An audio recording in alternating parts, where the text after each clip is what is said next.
Greetings everyone and welcome to the second episode of Battle Replays. This is Tactical Itch here, and today we're going to look at a Lizardmen versus Skaven replay. Let's look at the army comps first. For the Lizardmen led by me, we have a Slant Mage of Life, as well as a Scar Vet leading the army.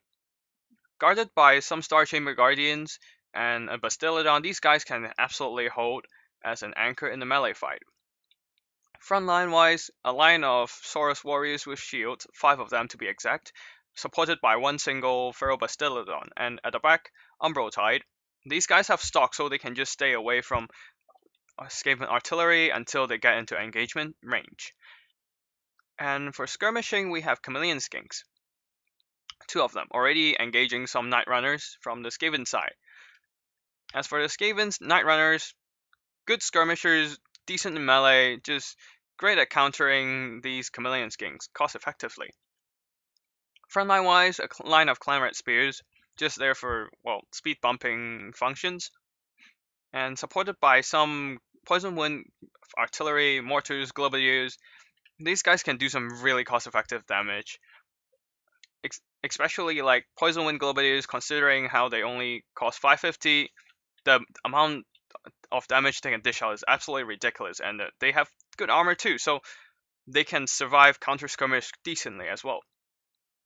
For the leadership, also we have a help abomination on over here. As for the leadership, an assassin hiding in the trees, plague priest on a furnace, and death master Snikch himself, able to just slice down every single entity monster from the Lizardmen side, whether you're a Dino, somebody riding a cold one, or just, well, a walking saurus. Doesn't matter. Snikch gets the charge on you, you're dead. So yeah, let's get the replay going. So now, in the front line skirmishing Vanguard zone, the engagement is already starting with Night Runners shooting at some Chameleon Skinks, also getting bombarded by some Poison Wind mortars already wavering. But over here, Chameleon Skinks are rushing into melee, trying to pin down these Night Runners, so that the Saurus warriors, while being slower, can try to catch up and slaughter these Night Runners. But over here, the Chameleon Skinks are broken off by the sheer firepower, so yeah, allowing the Night Runners to just do some free skirmishing against these shielded infantry, which is nice for me because, well, missile block chance allows them to waste some shots on me. And for the Umbral Tide, they're just sitting back, staying away from view range until they finally get into firing range. So yeah, right now it's just a whole army pushing forward, trying to reach the front line while being bombed to the death by some Poison Wind mortars. Already picking up 11 kills, getting almost a chevron. They might have came in with a chevron, but like right now already picking up a chevron just really cost effective. But finally, Lizardman has reached the front line with Saurus warriors clashing into Clanrat Spears, just wrecking them on impact. Although with the consistent fire from the Poison Wind artillery skirmishers, they're not gonna last. They're gonna have some problem here. But over here, the leadership core of this Lizardman has crashed into some Clanrat Spears, just obliterating them on impact. But with Snikch coming in and just gooning out the Saurus Scarvet, already down to 1/4 of his health, and still dropping, the single entities of the Lizardman might have a problem here, alright? And at this point, Assassin's Trophy is popped, already down to half health, but good news is, Umbral Tide is now in range and can able to start firing into these Help Abomination and other targets. With the Plague Summoner here supporting all the assassins from and the monsters from the Lizardmen, they're having a nice time just breaking off, terrifying these Star Chamber Guardians with the presence of the Skaven monstrosities. In the middle, the Clanrat Spears has broken off and allowing the Saurus warriors to push in, silencing the Poison Wind mortars temporarily, and with the support of Feral Bastillodons, they can finally be started. Their models are starting to drop. And in the middle, the Umbral Tide has doing absolute work, just obliterating, spit roasting these Hellpit Abomination and other units in the vicinity with their explosive spits. And now the Star Chamber Guardians have stabilized their leadership and coming in for a second round. But with the Assassin's Death Master's mark, just pinning down the Slam Mage and getting surrounded by 2 assassins, the Slam Mage is not having a good time right now. And just the blob fight really isn't going in my favor at this point. But at least infantry fight, the saurus are now pushing back into the back lines, just ruining these Poison Wing Globadiers. These are starting to push for the mortars as well, despite being pushed off for a while ago. And over here, the Slam Mage is finally broken off by Snikch and is now getting chased to his death. And with the lack of cavalry here, that means that the Slam Mage cannot be relieved by any mobility, and he is just got dismantled, and his flying wheelchair is just sadly floating around. But the Umbral Tide is still alive and is consistently firing into any large targets available. So Plague Priest just getting obliterated after the Abomination died. And some regrouped Chameleon Skings are now coming back into the fray, possibly going to do some skirmishing work. And here, Plague Priest is dead. So there goes the spellcasting department of the Skavens. And at this point, it's a little bit messy over at this point. The Bastillodon with Rev Pistol got pushed off by the 2 assassins. Saurus warriors are now fighting some Night Runners on the far side who ran out of ammo and engaging in melee. But this is a very nice round from the Skaven player, with the regrouped Night Runners coming from the rear, Assassin and Death Master coming in from the front, and some Clarence Spears and Night Runners coming in from all sides. The Umbral Tide is trapped, and this is crucial loss of firepower, that as I can no longer counter their Poison Wing Globadiers with effective fire or fire into any Skaven blobs to kill them. So all I could do is send in some Chameleon Skings who have really bad armor piercing damage in melee against these highly armored Poison Wing Globadiers, 100 armor for the unit, so that will take them forever to work them down, which is not nice, honestly. Over here, Snikch is engaging the Feral Bastillodon in melee, going fisticuffs, and he's not gonna stay around for too long, as the Star Chamber Guardians are around. With magic attack, they can bypass Snikch's physical resistance easily. So after a couple hits, the Star Chamber Guardians got the attack order finally and started moving in. So Snikch is now on the run. So now it's more of like a regrouping time. A lot of Skaven units are scattered, pushed to the back of the map. Chameleon Skings pushed off some spears and are now staying around, just shooting at whatever targets they can find, expanding the ammo. But with the Poison Wing Globadiers counter firing into their fray, they wouldn't really like this, honestly. So backing up, these Chameleon Skings are now chasing off the Poison Wing Globadiers. Yes, they have high armor, but they're also bad at melee and have less unit models, so that puts them in a disadvantage. And now the Poison Wing Globadiers are just firing into whatever valuable targets they can get, and the most valuable target, of course, is these Star Chamber Guardians. But these guys are a little bit too slow to catch a skirmisher, so they have no choice but to just push in and now trying to surround Snikch himself, trying to just drag down this Death Master.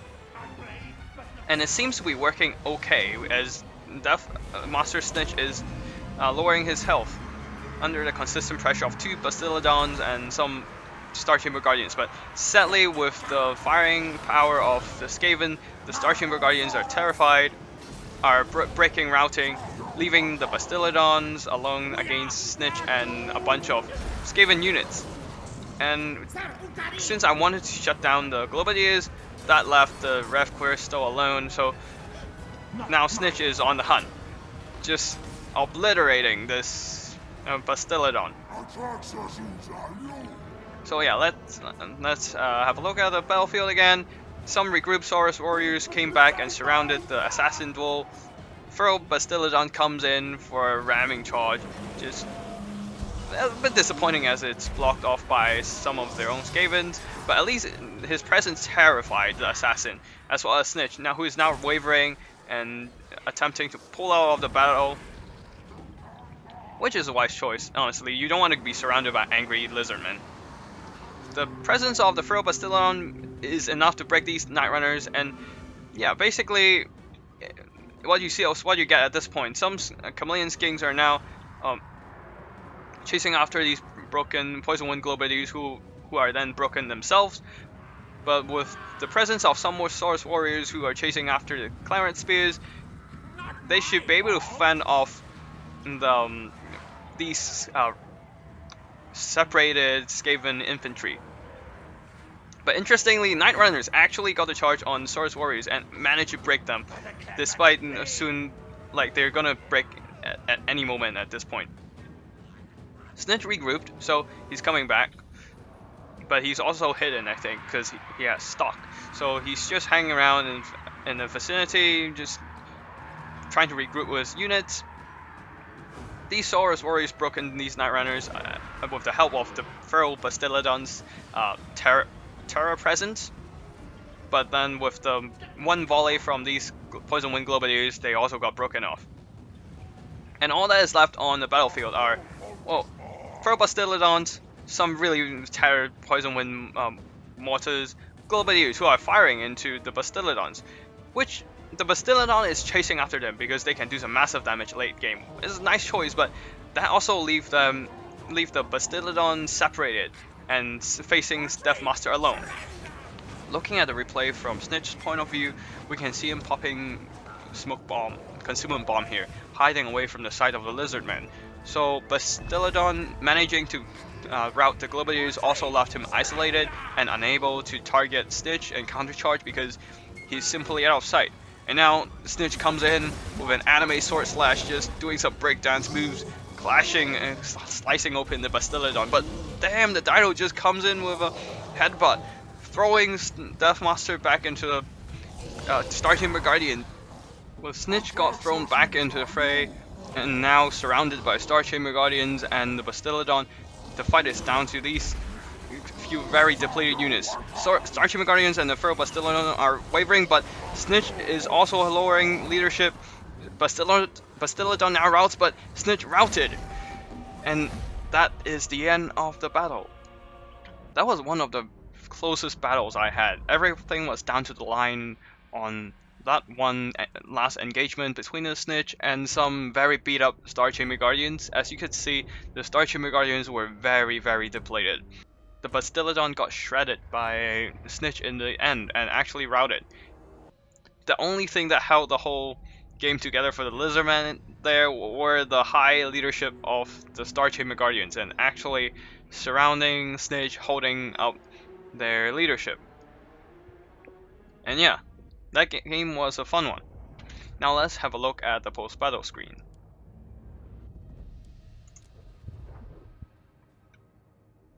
For the Lizardman army, the Saurus frontline did okay. This one did really well, probably just cutting down a lot of Skaven artillery and just surrounding the Skaven leadership. Scarvet got sniped as well as the Slan Mage, so didn't really do much work in terms of damage, but well, the Slan Mage was there for buffing anyways.